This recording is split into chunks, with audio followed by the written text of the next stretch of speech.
მოგესალმებით, თქვენ უყურებთ გადაცემას თვითმმართველობის საათი ნინო გაბუნიასთან ერთად. ყოველთვის ბოლო კვირას 10:30-ზე ჩვენ თქვენთან ერთად ქალაქში მიმდინარე მნიშვნელოვან მოვლენებს ვაჯამებთ და თქვენთვის აქტუალურ საკითხებზე მსჯელობთ. რუბრიკაში პერსონაგი ცნობილ პოლიტიკოსებთან, სახელმწიფო და საზოგადო მოღვაწეებთან ერთად თქვენთვის საინტერესო თემებზე ვსაუბრობთ. ყველაფერი ეს გადაცემაში თვითმმართველობის საათი.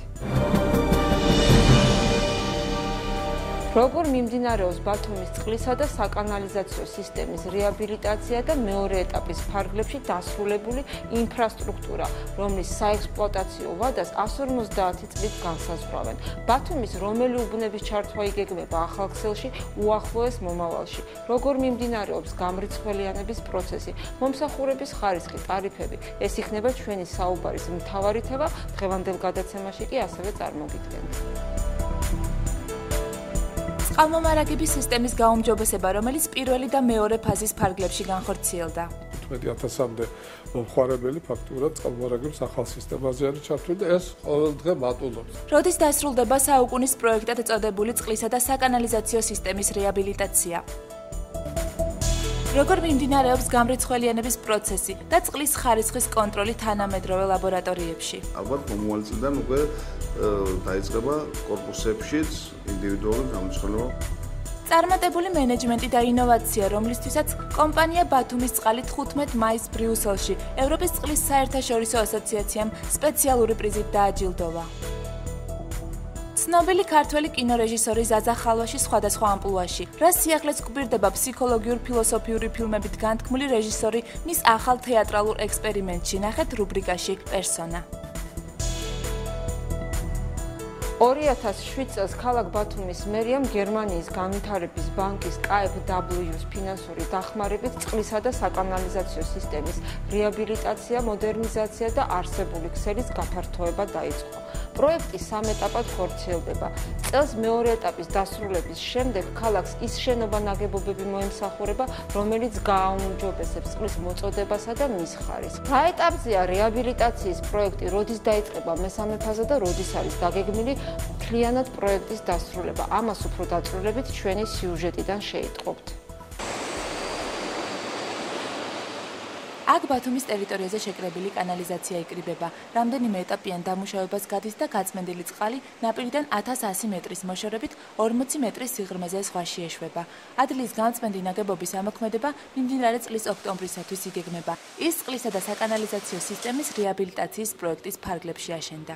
ბათუმის კომუნალური ინფრასტრუქტურის რეაბილიტაციის პროექტის მეორე ფაზაში ბარცხანის დასახლების წყალმომარაგების სისტემის რეაბილიტაციაც მიმდინარეობს. ბარცხანის დასახლებაში მიმდინარეობს წყლის სისტემის რეაბილიტაცია, რაც ძალიან მტკივნეული იყო იქავნე მოსახლეობისათვის, როგორც მოგეხსენებათ, იქ ნავთობის არსებული ძველი მილები გადის და რო არ მომხდარიყო რაღაცა შეღურა, ამიტომ ჩვენ მესამე ფაზიდან ეს ბარცხანის წყლის სისტემის რეაბილიტაცია გადმოვიტანეთ მეორე ფაზაში, რომელიც დაახლოებით ერთ თვეში დასრულდება.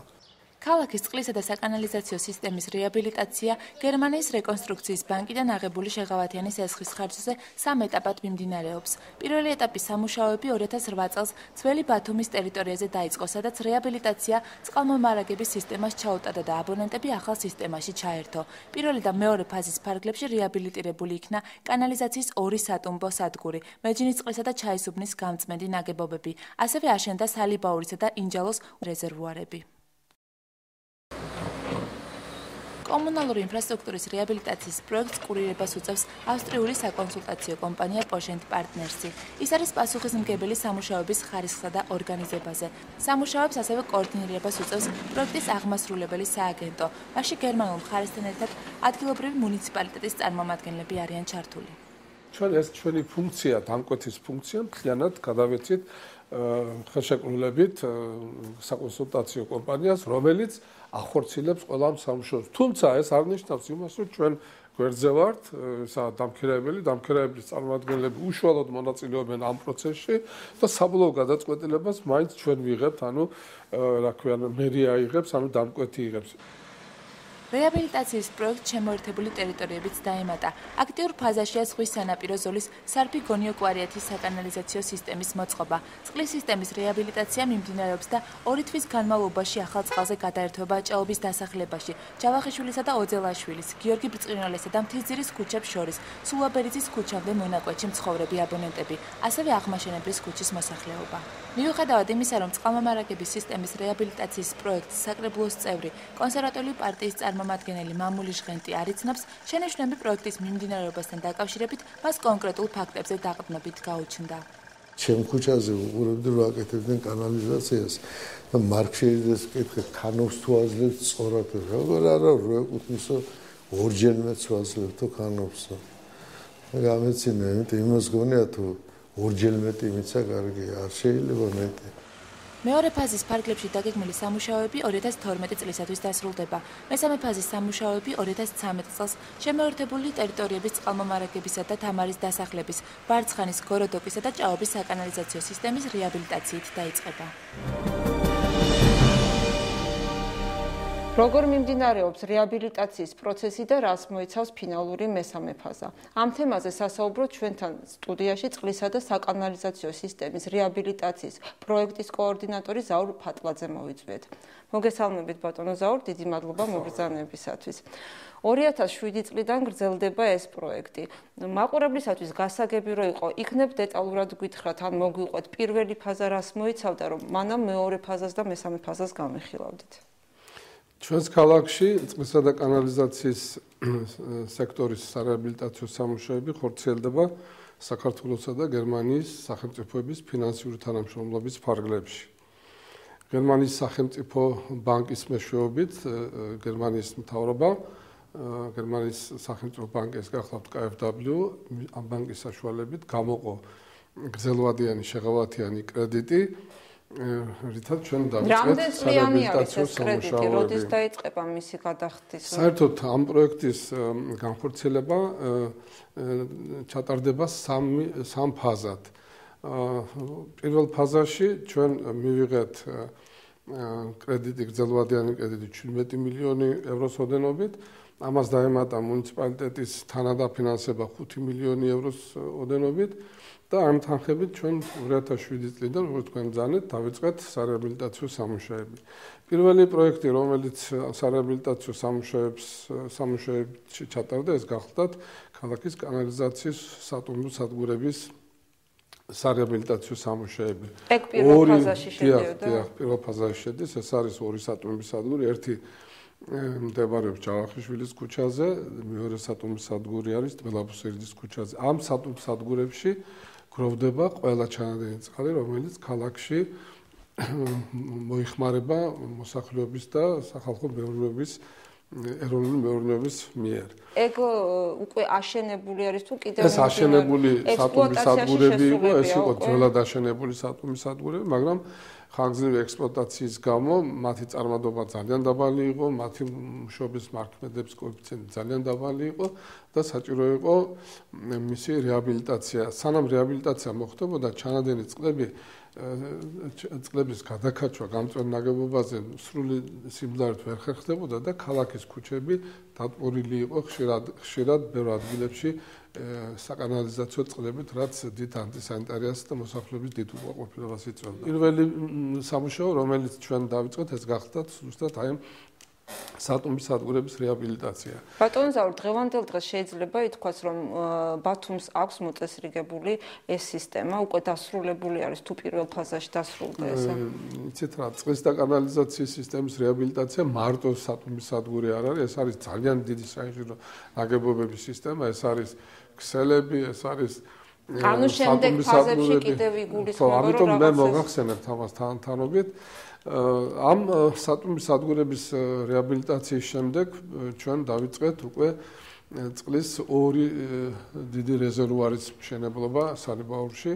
ეს არის თითოეული 5000 კუბური მეტრი ტევადობით და იმისათვის რომ იქ წყალი ჩვენ აგვექაჩა, ამისათვის ბარცხანაში ავაშენეთ წყლის საქაჩის სადგური, საიდანაც ხორციელდება ჩაქვის სათავე ნაგებობიდან ქალაქში შემოსული წყლის ატუმბა. ბარცხანაში საქაჩის სადგურისა და სალიბაურში რეზერვუარების მშენებლობამ ჩვენ საშუალება მოგვცა უკვე ძველ ისტორიულ ქალაქში ჩატარებული სარეაბილიტაციო სამუშაოების შემდეგ მოსახლეობა გადაგვიყვანა წყალმომარაგების ახალ სისტემაზე 24 საათიან უწყვეტ წყალმომარაგებაზე. და მეორე ფაზაში აი რა სამუშაოები 2009 წლიდან ქალაქის მუნიციპალიტეტმა მიიღო მეორე ფაზით გათვალისწინებული გრძელვადიანი სესხი. ეს არის 45 მილიონი სესხი მივიღეთ გრძელვადიანი. ესეთ შეღავათიანი სესხი არის. მე მინდა მოსახლეობას ვაცნობო, რომ პირველი სესხი იყო 40 წლიანი გრძელვადიანი შეღავათიანი კრედიტი იყო. წლიური გადასახადი ძალიან მცირე იყო 0.75% და პირველი 10 წელი როდესაც იძახით ბაგას გულისხმობთ, რომ გადახდა არის შეღავათი. იმიტომ რომ დაბალ პროცენტიანი არის და პირველი 10 წელი ჩვენ ამ სესხს არ ვიხდით, ხოლო 10 წლის შემდეგ ხდება სესხის სადამე გადახდის დაწყება. მეორე სესხი ჩვენ მივიღეთ ცოტა უფრო მაღალი პროცენტით, მაგრამ მაინც დაბალი არის, ეს არის 2%-იანი სესხი არის წლიური. და მივიღეთ 20 წლის განმავლობით, მათ შორის 5 წელი არის შეღავათიანი პერიოდი. სესხი არის 45 მილიონი და ეგ მეორე სესხი მეორე ფაზის სესხი არის 45 მილიონი და აქ ქალაქის მუნიციპალიტეტმა ასევე თანადაფინანსებით გაიღო 4.5 მილიონი ევრო. ეხლა რას მოხმარდა ეს თანხები? ისიც მინდა ვთქვა, რომ პირველი ფაზა და მეორე ფაზა არ გაწყვეტილა. პირველი ფაზის პარალელურად დაიწყო მეორე ფაზით გათვალისწინებული სამუშაოები და მთავარი რაც იყო, ჩვენ გადავწყვიტეთ, რომ თანხის უმეტესი ნაწილი მიგვემართებია იმისათვის, რომ დაგვემთავრებინა ქალაქში წყალმომარაგების სისტემის რეაბილიტაცია და უნდა გითხრათ, რომ დაახლოებით ქალაქის 3/4 ნაწილში ფაქტიურად უკვე დღეს მდგომარეობით სისტემები წყალმომარაგების შეცვლილი არის და ეხლა მთელ რიგ უბნებში მიმდინარეობს წყალმომარაგების ახალ სისტემაზე აი ამ მოსახლეობის გადაყვანა და ყოველდღიურად უნდა ითქვას, რომ იზრდება იმ აბონენტთა რიცხვი, რომელიც იღებს მიერთებული იქნება წყალმომარაგების ახალ სისტემაზე. პრობლემა, რომელიც ბათუმისთვის წლიდან წლამდე იყო, ეს არის წყალმომარაგების პრობლემა, ხო, ყველაზე მტკივნეული თემა იყო, გაწვიმდებოდა ქალაქში წყალი არ მოდიოდა. ეს პრობლემა მომავალი წლიდან დაძლეული იქნება ქალაქისათვის. უკვე მთელ რიგ უბნებში უკვე დაძლეული არის. მე თქვენ გითხარით, რომ დაახლოებით ბათუმში 40,000 აბონენტი არის. აქედან ნახევარი უკვე იღებს ახალ სისტემაზე მიერთებული და 24 საათიანი წყალმომარაგება აქვს. დანარჩენი თანთანობით მიერთება ხდება. ანუ წყლის სისტემების მშენებლობა დამთავრების სტადიაში არის, მიერთებები დაწყებული არის და წყლის კომპანია ასევე აგრძელებს ამ სამუშაოებს და იქ სადაც უკვე დამთავრებული არის წლის ბოლომდე ყველა აბონენტი იქნება გადაყვანილი წყალმომარაგების ახალ სისტემაზე. გარდა კიდევ მეორე ბეზეს დასახლებისა, კორდოკის დასახლებისა და აეროპორტის ესე გამოყოფილად რატო გაქვთ ეს უბნები? ეგენი მესამე ფაზაში არიან ჩართულები, აქ დროს იმიტომ რომ ის თანხები, რომელიც ჩვენ გვქონდა პირველ ფაზაში და მეორე фазაში, უბრალოდ ვერ მოხერხდა ყველა უბანში ხო ამ სამუშაოების შესრულება. იმიტომ რომ ამ თანხებით კიდე სხვა სამუშაოები ჩავატარეთ.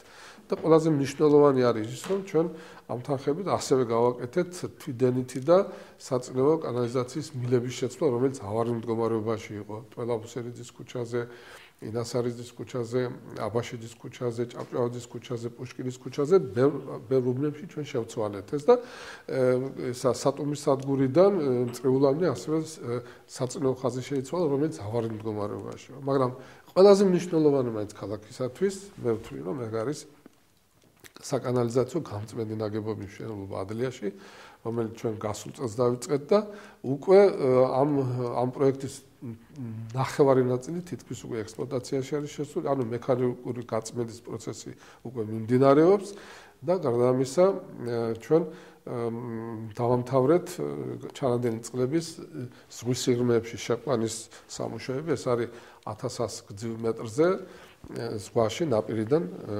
1100 გრძივ მეტრზე შევიყვანეთ მილია შეყვანეთ მილდენი შევიყვანეთ და 40 მეტრ სიღრმეში ეს მილი მოთავსებული არის ზღვის ფსკერზე და იქ ხდება ამ ჩანადენი წყლების მოსადმე ჩადინება. სადღაც სექტემბრისთვისათვის უკვე მთლიანად ამ ნაგებობის მშენებლობა დამთავრდება ბიოლოგიური პროცესის, რა ქვია, განწმენდის პროცესი და ეს იმის საშუალებას იძლევა, რომ ჩვენს აკვატორიაში, ქალაქის აკვატორიაში ზღვა იქნება სუფთა და დამსვენებლებისათვის და მომანებისათვის ეს იქნება უსაფრთხო. შეგვიძლია ვთქვათ, რომ ზღვაზე უკვე ჩვენ შეგვიძლია ვთქვათ, რომ წელს უკვე ჩანდნენ წყლების პროცენტულად თუ ვიანგარიშეთ გაწმენდის 50%-ზე მეტი უკვე გაწმენდილია, რომ მექანიკური გაწმენდა და ზღვის სიღრმეებში ჩაშოვა ამის საშუალებას იძლევა და სექტემბრისთვის უკვე ჩვენ მთლიანად გვექნება უკვე ეს გაწმენდის პროცესი მთლიანად დამთავრებული. ბატონო ზაურ, მინდა გითხოთ შემსრულებელ კომპანიებზე, ახდენთ თუ არა მათი შესრულებული სამუშაოს მონიტორინგს ან კონტროლს და რამდენად კმაყოფილი ხართ, არის თუ არა მაღალ დონეზე შესრულებული ის სამუშაოები, რომელიც რეაბილიტაციის პროცესი ითვალისწინებდა? რა თქმა უნდა არის.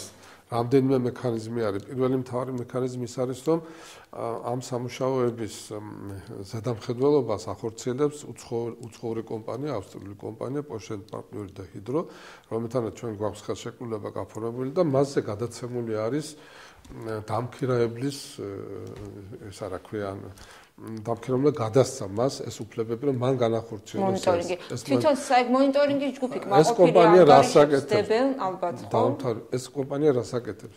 ყველა დიზაინ პროექტები რაც კი იყოს საჭირო აი ამ სამუშაოების შესასრულებლად გააკეთა ამ კომპანიამ. ამის გარდა ჩვენ დაგვეხმარა ჩვენ იმისაც, რომ ჩაგვეტარებინა სატენდერო პროცედურები, მოგვეხმარა იმაში, რომ გაგვეფორმებინა ჩვენ კონტრაქტები და შემდეგ მშენებლობის პროცესში თავიდან ბოლომდე ტექნიკური ზედამხედველობა სახორციელებს და გვეხმარება ამ ობიექტების მიღება ჩაბარებაში. ეს ერთი მხარე. გარდა ამისა, თვითონ ბანკი, დამფინანსებელი ბანკი წელიწადში 2-3 ჯერ თუ არა 2-ჯერ მაინც ჩამოდის და იქ ბანკის მენეჯერები, რომლებიც პასუხისმგებელი არიან ამ პროექტზე, ისინი ასევე ატარებენ გარკვეულ მონიტორინგს. და რაც მთავარი არის, ბათუმის მერიაში შექმნილი არის ამ პროექტის აღმასრულებელი სააგენტო ორგანო, რომელსაც ხელმძღვანელობს ბატონი მერი და თვეში 2-ჯერ ხდება ამ შეხვედრებზე ხდება როგორც ამ კომპანიასთან, ისე კონტრაქტორებთან შეხვედრა ყველა იმ საკითხების განხილვა, რომელიც დაკავშირებულია ამ პროექტის მიმდინარეობასთან. ასე რომ კონტროლი არის ძალიან მაღალი. კონტროლის შედეგები მოსახლეობისათვის. მე უნდა გითხრათ, რომ ხარისხი არის ძალიან მაღალი, მაგრამ ერთადერთი რაც ჩვენ ვერ გამახორციელებთ, ეს გახლავთ, რომ მთელი რიგი კონტრაქტორებმა კონტრაქტით გათვალისწინებულ ვადებში სამუშაოები ვერ შეასრულეს, მაგრამ სამაგიეროდ ძალიან მაღალი საჯარიმო სანქციები გახორციელდა და ეს ჯარიმები ყველა შემოვიდა ჩვენს ბიუჯეტში, რომელთაც კიდევ სხვა სამუშაოების განხორციელებასაც ჩვენ შევძლებთ. მეორე ფაზაში ასევე მნიშვნელოვანი არის ის, რომ ჩვენ ვამთავრებთ, აი დღე-დღეზე უკვე დაწყებული არის ექსპლუატაცია ჩაისუბნის წყალსადენის გამწვენე ნაგებობს, უნიკალური გამწვენე ნაგებობა არის, იგი საშუალებას იძლევა წლის ყველა დროს, როდესაც დიდი წვიმები არის, იფროო და მდინარეები და ჩვენ იძულებული ვიყავით გამოგვერთო ისა წყალსადენები ექსპლუატაციისაგან, ეს გამწვენე ნაგებობა საშუალებას იძლევა ამინდის ყველა პირობებში, რომ იქიდან ჩვენ მივიღოთ უწყვეტად. ბატონო ზაურ, შევიწროებული ვართ ჩვენი ფორმატით, დიდხანს ვეღარ გავაგზავნებთ საუბარს. ძალიან მოკლედ მესამე ფაზაზე და იმ უბნებზე გითხარით, რომელიც ახალ მიერთებული არის ბათუმის ტერიტორიასთან, რა ბედი ეწევა, როდის მოხდება მათი ჩართვა ახალ სისტემაში? გასულ წელს ჩვენ გადმოგვეცა უკვე ახალი სესხები. ეს არის 20 მილიონი სესხია გახლავთ, 19 მილიონი გრანტი არის, 19 მილიონიდან 5 მილიონი გრანტი ჩვენ ევროკავშირმა მოგვრცა და ასევე 5 მილიონს ჩვენ ისა რა ქვია ბათუმის მუნიციპალიტეტი გაიღებს. ეს თანხები ძირითადად მიმართული იქნება შემდეგ ობიექტებზე, მე თქვენ მოვახსენებთ. 5 მილიონი გრანტი, რომელიც ჩვენ ევროკავშირმა მოგცა, ეს გამოყენებული იქნება დაბა ჩაქვის, მწვანე კონცხის და მახინჯაურის წყალმარაგების სისტემების შესაქმნელად. ეს იმიტომ კეთდება, რომ ჩაქვის სათავე ნაგებობიდან მომავალი მაგისტრალური ხაზიდან გამოირთოს ყველა ის უნებართვოდ მიერთებული მომხმარებელი, რომელიც ამ თელამ ტრასაზე არის განლაგებული და ძალიან დიდი წყლის დანაკარგი არის. დაახლოებით 1/3 მოპოვებული წყლისა იკარგება გზაში იმის გამო, რომ წყლის სისტემები ამ სოფლებში არ არის მოწესრიგებული და უკანონოდ ხდება ამ წყლის დატოვება ამ სოფლებში. სწორედ აი ეს თანხა მიმართული იქნება, რომ ცალკე წყალმომარაგების სისტემები გაკეთდეს და ბოლოს ჩვენ საშუალება გვექნება, რომ ბათუმში წყალი შემოვიყვანოთ უკვე მაღალი წნევით და იგი პირდაპირ აყვანილი იქნება რეზერვუარებში და არ დაგჭირდება მეორადი საქაჩის სადგურებით, რომ ავიყვანოთ წყალი რეზერვუარებში. და ახალ უბნებზე რა სიტყვით, ეს არ იყო ალბათ გათვალისწინებული, როდესაც პროექტი დგებოდა და იმათ რა ბედი ეწევათ? ჯერ დავამთავროთ მესამე ფაზა და მე ახალ უბნებზე მე გეტყვით.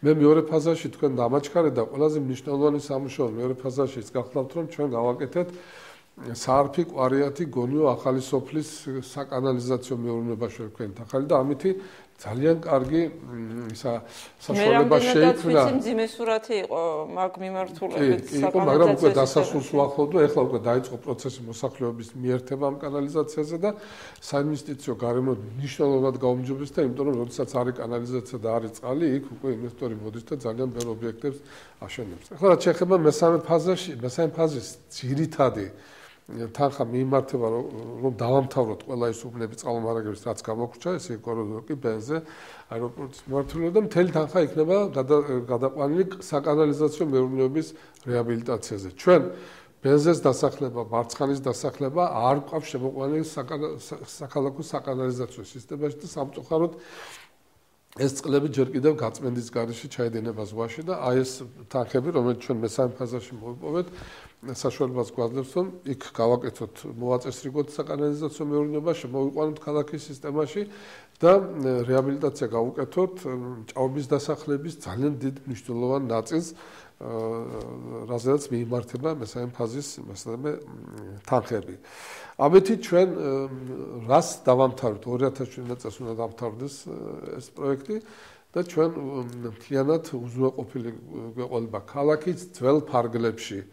წყალმომარაგება იქნება მთლიანად ახალი. გარდა ამისა, როგორც მოგახსენეთ, ანუ ფაქტობრივად ეს პროექტი ბათუმის ტერიტორიაზე შემოერთებული მახინჯაურის ტერიტორია, წანეკონცხი და ჩაქვის ნაწილი ასევე უკვე რეაბილიტირებული იქნება წყლის ახალი სისტემები. შემოერთებული ტერიტორია ის რა ქვია, საარფი, კვარიათი, გონიო, ახალი სოფლები ქალაქში შემოვიდა, იქ კანალიზაცია დამთავრებული იქნება. დანარჩენებზე ჩვენ მუშაობთ ახლა იმისათვის, რომ მეოთხე ფაზის დაფინანსებაც მოვიპოვოთ და ის ახალი უბნები, რომელიც ქალაქში შემოვიდა, იქაც მოაწესრიგოთ წყლის და კანალიზაციის სისტემები. ეს ცოტა შორეული პერსპექტივა არის. 2017-ში დასრულდება. კი. გარდა ამისა, ჩვენ მესამე ფაზაში მივიღეთ კიდევ 7 მილიონი ევრო, ეს მოხმარდება სანიაღვრე კანალიზაციის სისტემის მოწესრიგებას. უნდა გითხრათ, რომ ქალაქში ეს პროცესი დაწყებული არის, ქალაქის ბიუჯეტით ფინანსირდება სარეაბილიტაციო სამუშაოების სანიაღვრე კანალიზაციისა, დაახლოებით 110 მილიონი უნდა დაჯდეს ეს პროექტი. ჯერ არ დაწყებულა? დაწყებული არის უკვე მესამე წელია მიმდინარე. იქ სადაც ჩვენ მოვახერხეთ და გავაკეთეთ წყლის და კანალიზაციის სისტემები, იქ ყველგან მოწესრიგებული არის სანიაღვრის სისტემები და აღდგენილი არის ქუჩები. ასე რომ სადაც ეხლა ჩვენ წყალი დავამთავრეთ და კანალიზაციას დავიწყებთ, იმას მოყვება თან სანიაღვრე კანალიზაციის სისტემა, მას მოყვება კიდევ სხვა კომუნიკაციები, ეს იქნება გაზი, ეს იქნება საკაბელო მეურნეობა და ასე შემდეგ ყველა კომუნიკაცია თან მოყვება, რომ იქ შემდეგ ჩვენ უახლოესი 20-25 წლის განმავლობაში ქუჩებს ვაღლავთ. კარგით ბატონო ზაურ, ძალიან საინტერესო იყო თქვენთან საუბარი. დიდი მადლობა მობრძანებისათვის. მე კი მაყურებელს შევახსენებ, რომ ჩვენი გადაცემის სტუმარი ბათუმის წყლისა და საკანალიზაციო სისტემის რეაბილიტაციის პროექტის კოორდინატორი ზაურ ფატლაძე იყო. თქვენს მადლობას მოგახსენებთ და მაყურებელს მადლობას მოგახსენებთ, რომ მოისმინათ ჩვენი ინფორმაცია ამ საკითხებზე. გადაცემის შემდეგ ნაწილში გამრიცხველიანების პროცესზე მომსახურების პირობებსა და ტარიფზე ვისაუბრებთ. როგორ ხდება მომხმარებელთა მონაცემების ახალი ბაზის ფორმირება? ამას უფრო დაწვრილებით ჩვენი სიუჟეტიდან შეიტყობთ. ერთ წელზე მეტია ეთერ ხინიკაძის ოჯახი წყალმომარაგების ახალი სისტემით სარგებლობს. მანამდე ისიც მეზობლების მსგავსად წყლის ტუმბოს იყენებდა, რათა ის მცირე წყალი მაინც მიეღო, რომელიც მაშინ ძველ ბათუმს მიეწოდებოდა. ახლა კი მრიცხველთან სპეციალური საკეტი აქვს დამონტაჟებული, რათა შემოსული წყლის წნევა დაარეგულიროს. წყალიც კარგი მოდის ძალიან. გაფილტრული, ზოგჯერ კაფითაც მოდის, მაგრამ ეს არ არის საზიანო ვიცი როგორც ბიოლოგი, პირიქით სასარგებლოა. ცვლადობით ვიხდით უფრო მეც რა თქმა უნდა. რაც არ უნდა ვიხმაროთ ჭარბი რაოდენობით, მაინც 6 არ გადააცილებთ და მანამდე 2 ლარი და 80 იყო თუ არ მეშლება და გამოგვდიოდა 12 ლარამდე 8 ლარი, 10 ლარი. ძველი ბათუმის მაცხოვრებლებს, რომელთაც უკვე 1 წელია წყალი 24 საათიანი გრაფიკით მიეწოდებოდა, მალე ჭაობის დასახლებად შეუერთდება. წყლის ახალ სისტემაში გიორგი ბრწყინვალესა და მთის ძირის ქუჩის მონაკვეთის დასახლება 2 თვეში ჩაერთვება. ეხლა მუშაობები მიმდინარეობს გიორგი ბრწყინვალეს ქუჩიდან მთის ძირის ქუჩამდე და დაახლოებით წლის ბოლომდე უკვე სამუშაოები და იქნეს შესრულებული და მოსახლეობას უნდა მიეწოდოს წყალი უკვე ნორმალურ 24 საათიან რეჟიმში. კომპანია ბათუმის წყალი მრიცხველებს კერძო სახლებსა და ეგრეთ წოდებულ იტალიურ ეზოებში ამონტაჟებს. გამრიცხველიანებული აბონენტები წყლის საფასურს მოხმარებული წყლის რაოდენობის მიხედვით იხდიან. რაც შეეხება კორპუსების მაცხოვრებლებს, ისინი გადახდის ძველი სისტემით ისარგებლებენ. კორპუსებში ვაყენებთ ერთ მრიცხველს შემავალ მილზე, ჭაში დამონტაჟებული და მოსახლეობა შესაბამისად შედეს გონიათ, რომ ამ მრიცხველის მიხედვით მოხდება ანგარიშწორება მათთან, მაგრამ ეს მრიცხველი არ არის ანგარიშწორების მიზნით არ მონტაჟდება, ეს მონტაჟდება უბრალოდ რომ ჩვენ გქონდეს სრული ინფორმაცია ჩვენი მოსახლეობის მიერ მოხმარებული წყლის რაოდენობის შესახებ. გამრიცხველიანებულ აბონენტებს ბათუმის წყალი ხელშეკრულებას უფორმებს, რაც წყლის ხარისხს 24 საათიან წყალმომარაგებას და სხვა სტანდარტების შესაბამის პირობებს გულისხმობს. ის ხელშეკრულება ძირითადად ითვალისწინებს ვალის გადანაწილებას, რა თქმა უნდა, წყლის მიწოდებას 24 საათის განმავლობაში, რა თქმა უნდა, სუფთა წყლის მიწოდებას და რაც სტანდარტები ითვალისწინებს. ეს ყველაფერი ხელშეკრულებაში არის ასახული. მრიცხველიანი აბონენტი შეუძლია მოვიდეს ბათუმის წყალში, მოიტანოს საჯარო რეესტრის ამონაწერი და პირადობის ასლი. გაუფორმებთ შესაბამის ხელშეკრულებას. თითოეულ მოქალაქესთან რო იქნება დადებული ხელშეკრულება, იქნება ის პირობები, რა მოთხოვნები აქვს, თქვათ, ამ ფირმის წარმომადგენლებს და რა პროდუქცია უნდა მიყიდოს საზოგადოებას, ჩვენ მოსახლეობას და რაში ვიხდით ფულს. მოქალაქეებისათვის მიწოდებულ წყლის ხარისხს კომპანია ბათუმის წყლის ლაბორატორიაში დღეში რამდენჯერმე ამოწმებენ. უკვე 1 წელია გარემოს ეროვნულ სააგენტოსა და ბათუმის წყალს შორის დადებული ხელშეკრულების საფუძველზე წყლის ანალიზი და კონტროლი დამატებით ამ ლაბორატორიაშიც მიმდინარეობს. ამ პერიოდის განმავლობაში არასოდეს არც ერთ შემთხვევაში წყლის შემადგენლობაში აქ ქონია ნორმაზე მაღალი შემცველობა სიცოცხლისათვის მავნე ნივთიერებებისა. აქედან გამომდინარე შეიძლება ითქვას, რომ სასმელი წყლის ხარისხი ნორმას აკმაყოფილებს. წყლის სისტემის რეაბილიტაცია ქალაქის ტერიტორიის 3/4-ში უკვე დასრულებულია. ახალი წყლის სისტემაში ყოველთვიურად 500-დან 1000-მდე აბონენტი ერთვება. 2013 წლიდან კი კორპუსების მაცხოვრებლების ინდივიდუალური გამრიცხველიანება დაიწყება. ჩვენი გადაცემის შემდეგი სტუმარი კომპანია ბათუმის წყლის ფინანსური დირექტორი თემურ ბედინაძეა. მოგესალმებით ბატონო თემურ. პირველ რიგში მინდა მოგილოცოთ ეს პრიზი, რომელიც ჩვენთან სტუდიაში მოიტანეთ. თქვენ ეს პრიზი ბრიუსელში აიღეთ წყლის საერთაშორისო კომპანიამ გადმოგცა და ორი სიტყვით გითხრით, რასთან დაკავშირებით მიიღო თქვენმა კომპანიამ ეს პრიზი და ვინ იყო ის, ვინც ნომინაციაზე წარგადგინათ? ეხლა მოგახსენე დიდი მადლობა მოლოცისათვის. თავისთავად ეს არის წყლის საერთაშორისო ასოციაცია, რომელიც ყოველწლიურად ატარებს, ესე იგი, სხვადასხვა ნომინაციაში შეჯიბრებას. ეს იყო 6 ნომინაცია იყო სულ და ერთ-ერთ ნომინაციაში ეს არის მართვასა და მენეჯმენტში ბათუმის წყალმა მიიღო პრიზი. პრიზი მიღებული იქნა თავისთავად, ესე იგი, ბილინგ სისტემის, ასე რომ ვთქვათ, მომხმარებელთა სააბონენტო ბაზის მონაცემების სრულყოფისათვის გადახდის სხვადასხვა სახეობის შექმნისათვის, ესე როცა უკვე შესაძლებელი არის დღეს რომ გადაიხადოს მომხმარებელმა, არა ადრე თუ იყო რომ მხოლოდ საფოსტო ბანკში შეეძლო გადახდა და მეტი სხვაგან არ იყო რესურსი რომ გადაიხადოთ, ახლა რიგები იყო, ეხლა შესაძლებელია არის პეიბოქსები, არის ნებისმიერ ბანკში ონლაინ რეჟიმით ხდება, შეუძლიათ ინტერნეტით გადაიხადოს და აი ეს თან ამავე დროს თავის საკუთარი ბარათი შეუძლია ყველა პიროვნებამ ნახოს ინტერნეტში ბათუმის წყლის საიტზე. მომხმარებლისთვის რო უფრო გასაგები იყო თქვენთან ერთად, თქვენ კომპანიასთან ერთად, რომელი კომპანიები იყო წარდგენილი ამ პრიზზე ნომინაციაში? მოგახსენებთ მაგასაც, ახლა 6 ნომინაციაში მე მაქვს მაგალითად გამარჯვებული იყვნენ ესპანური კომპანია იყო, ბელგიური კომპანია იყო. ეს წარდგენილები იყვნენ. გამარჯვებულები სხვადასხვა ნომინაციაში, დანარჩენ 5 ნომინაციაში ახლა მაქვს იყო ესპანური, ბელგიური იყო გამარჯვებული, ისევ ესპანური და ამავე დროს ავსტრიული კომპანიაც იყო გამარჯვებული. იქ იყვნენ უფრო დაგიკონკრეტოთ პრაქტიკულად პოსტსაბჭოთა სივრციდან არავინ არ იყო წარმოდგენილი, მხოლოდ საქართველოსდან იყო ბათუმის წყალი წარმოდგენილი. დანარჩენი იყო ყველა ევროპული ქვეყნები, ან აღმოსავლეთ ევროპის, ან დასავლეთ ევროპის ქვეყნები თავისთავად. მაინც ალბათ მოსავლოცი არის ეს ამბავი თქვენი კომპანიისათვის და მე მგონი სტიმულს უნდა გააგრძელებდეთ უკეთესი მუშაობისათვის. ჩვენ რომ გადავიდეთ ძირითად თემაზე, მაინც რომ გითხრათ, როგორ ხდება გამრიცხველიანება წელს ბათუმში, როგორ მიმდინარეობს და აი ამ ახალ სისტემაზე მიერთების შემდეგ რა დადებითი და უარყოფითი მხარეები გამოვლინდა. გამრიცხველების პროცესი გეგმის მიხედვით მიმდინარეობს პრაქტიკულად ამ ეტაპზე მხოლოდ ხდება გამრიცხველება კერძო მესაკუთრებისა ინდივიდუალური მოსახლეობისა. ეს არ ეხება გამრიცხველების პროცესი მრავალსართულიან სახლებში მცხოვრები მობინადრეებს. ყველაზე დიდი პრობლემა ქალაქში ყოველთვის ეს წყლის მიწოდების პრობლემა იყო, ხომ? გამეთანხმებით და ყველას უყენია ალბათ საქაჩი ტუმბო მაღალსართულიან კორპუსებს. მათთვის როდის დადგება ეს ბედნიერი დღე, რომ ამის გარეშე წყალს მოიხმარონ? ეს დღე დამდგარია, ახლა ჩვენ ერთმანეთში ნუაურებთ ერთმანეთში გამრიცხველების პროცესს და ახალი ქსელზე მიერთების პროცესს. მაგი გაგვიყავით, მაშინ გაგვიმივით, იმიტომ რომ ხშირად გამრიცხველიანება ინდივიდუალური სხვა რამეა, როცა ინდივიდუალური მრიცხველის მონაცემების მიხედვით გადაიხდის მოსახლე თანხას, ხოლო რაც შეეხება ახალ ქსელზე მიერთება, რა თქმა უნდა, კორპუსების მიერთება ხდება ახალ ქსელზე. ახალი წყალი უბრალოდ გამრიცხველიანება არ ხდება ყველა აბონენტისა ინდივიდუალურად. ამ ეტაპზე, იმიტომ რომ ეს ცოტა რთული შესასრულებელია და დიდ დანახარჯებთან არის დაკავშირებული და ჯერ პროექტის ფაზაშია ეს.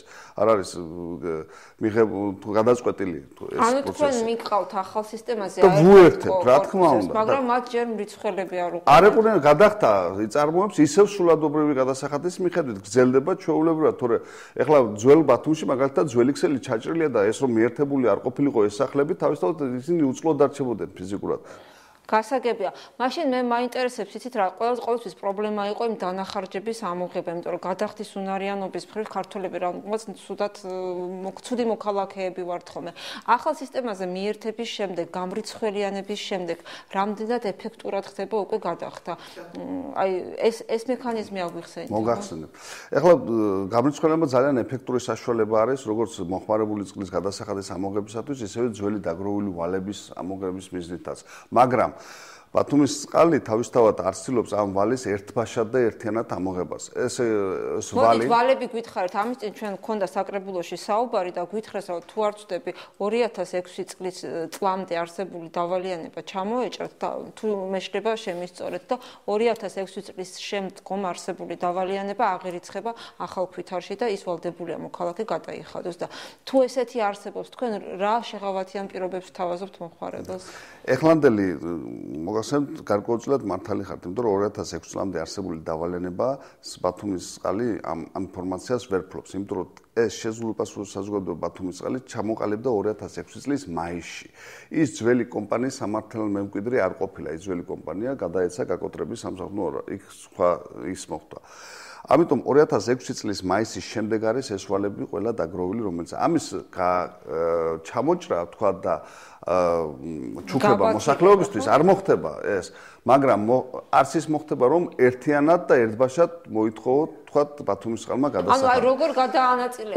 ეს არის ეს ვალი ნაწილდება 24 თვეზე, 2 წელიწადზე და ყოველთვიურად მიმდინარე გადასახადთან ერთად აბონენტმა უნდა გადაიხადოს 1/24 ნაწილი იმ ვალისა, რომელიც მას დაუგროვდა. და ასე ნელა-ნელა 2 წლის განმავლობაში ეტაპობრივად მას მიეცემა საშუალება და დავაზუსტოთ, მომხმარებელს, რომელსაც აქვს დავალიანება, თქვენ აძლევთ საშუალებას 2 წლის განმავლობაში დაფაროს არსებული დავალიანება მიმდინარე დავალიანების დაფარვასთან ერთად. კი, მარტო ჩვენ არ ვაძლევთ, ეს არის დადგენილი მარეგულირებელი კომისიის მიერ ენერგეტიკისა და ბუნებრივი აირის წყლის მარეგულირებელი კომისია ქუთაისში, რომელიც არსებობს, იმის მიერ არის დადგენილი წარდგენილი ეს ვადა ბათუმის წყალს არ დაუდგენებთ. ოპოზიციას აქვს ძალიან დიდი პრეტენზიები თქვენთან, რომ ხელშეკრულების გაფორმება არ ხდება მომხმარებლებთან. ხდება თუ არა, ნამდვილად სიმართლეა თუ არა, აფორმებთ ხელშეკრულებებს, როდესაც ახალ სისტემაზე ხდება აბონენტების მიერთება?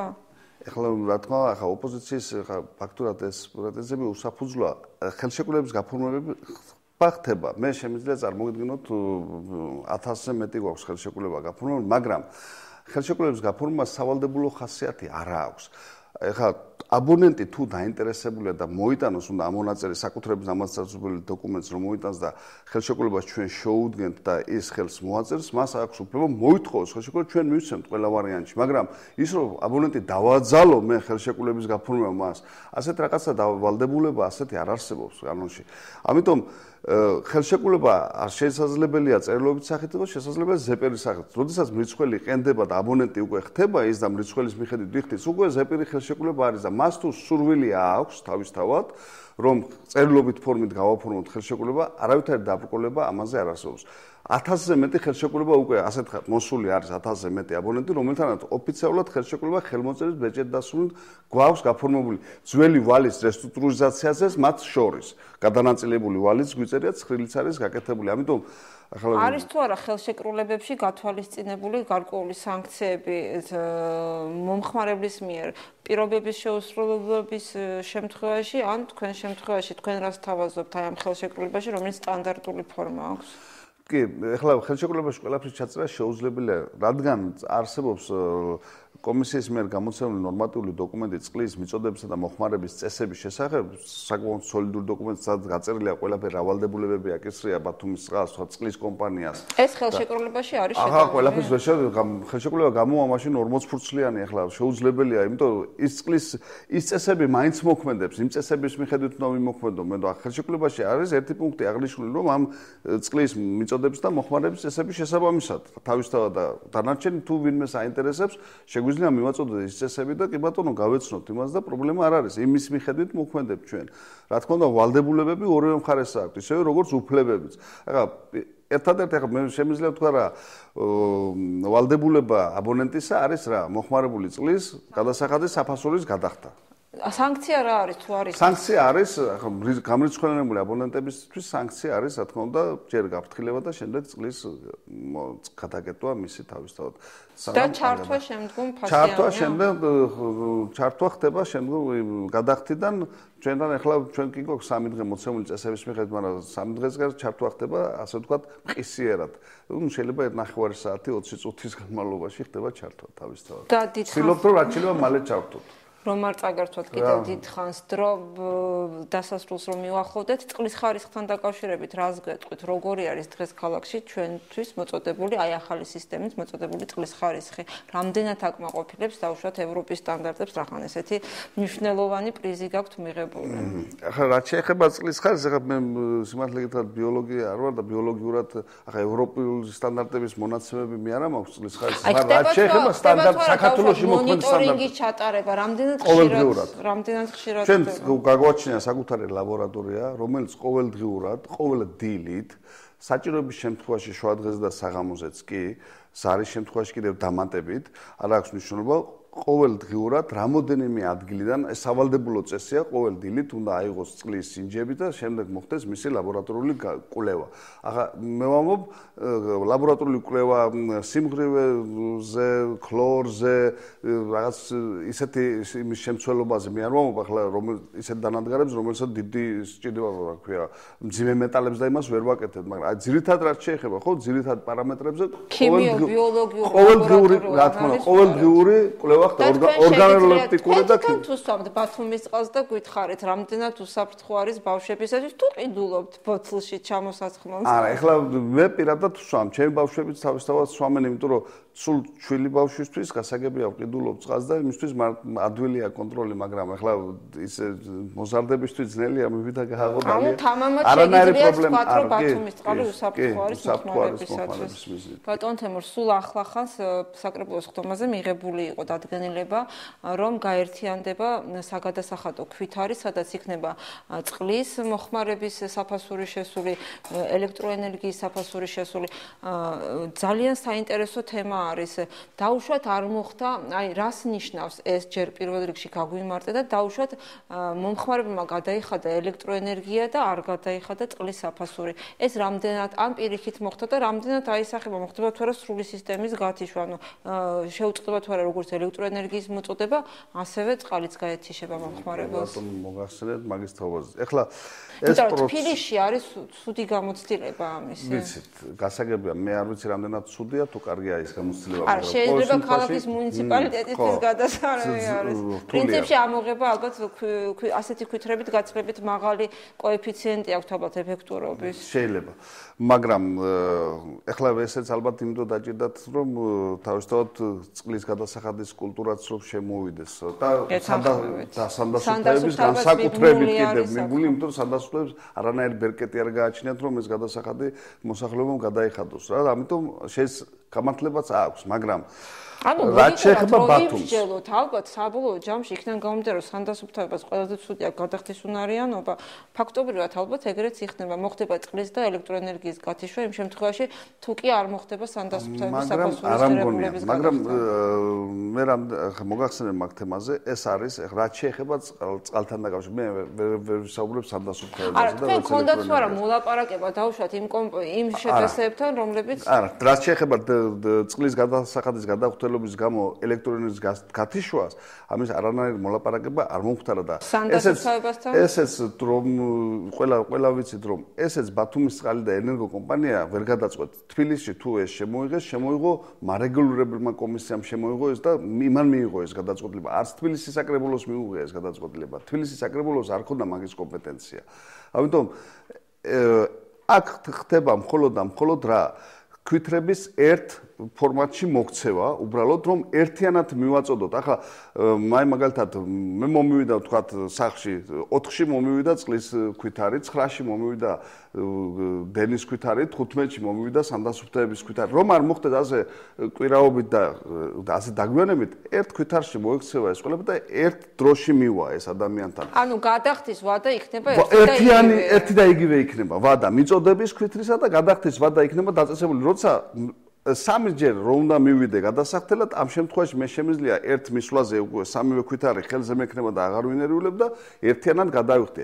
აი, მხოლოდ ეს არის ამაზე არის საუბარი. არანაირ თქვა წყლის გადასახადის გადახვეწილობის გამო დენის გათიშვა და იგი ამის უფლებაც არ აგვაქვს ამ ეტაპზე. იმიტომ რომ ამის კანონი არ არსებობს. აი ეს უნდა მიიღოს მარეგულირებელ კომისიამ. ძალიან მაშინებს შესაძლებელია. მარეგულირებელმა კომისიამ უნდა მიიღოს მხოლოდ ამას შესახებ გადაწყვეტილება. ბათუმის წყალი ვერ მიიღებს. ძალიან შიშობს მოსახლეობა, რომ საბოლოო ჯამში ალბათ ეგეთ გადაწყვეტილება იქნება. ახლა სიმართლე რო გითხრათ, ბათუმის წყლისთვის იმდენი პრობლემა არ იქნება, იმიტომ რომ რადგან დაგეგმილი არის მოსახლეობის სრული გამრიცხველიანება, 100%-იანი გამრიცხველიანება, ბათუმის წყალს გააჩნია ბერკეტი, რითაც შეუძლია ამოიღოს მოხმარებული წყლის საფასური და მე არ მგონია რომ რაიმე პრობლემა ამაზე შეექმნას. გეთანხმებით, ალბათ ჩვენც უნდა ვისწავლოთ რაღაცნაირად ჩვენი სამოქალაქო ვალდებულების შესრულება და გადახდაც უნდა ვისწავლოთ. ძალიან დიდი მადლობა სტუდიაში მობრძანებისათვის. კიდევ ერთხელ მოგილოცავთ, შესანიშნავი პრიზია, წარმატებებს გისურვებთ მომავალში.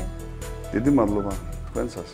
მე კი მაყურებელს შევახსენებ, რომ გადაცემაში სტუმრად ყავდა კომპანია ბათუმის წყლის ფინანსური დირექტორი თემურ ბედინაძე. გადაცემის შემდეგ ნაწილში კი რუბრიკაში პერსონა ჩვენი სტუმარი ცნობილი ბათუმელი კინორეჟისორი ილია ჭავჭავაძის სახელობის სახელმწიფო დრამატული თეატრის ხელმძღვანელი იქნება. საინტერესო თემებით რეკლამის შემდეგ ზაზა ხალვაშთან ერთად დავბრუნდებით. ახლა კი რეკლამა დავბრუნდებით.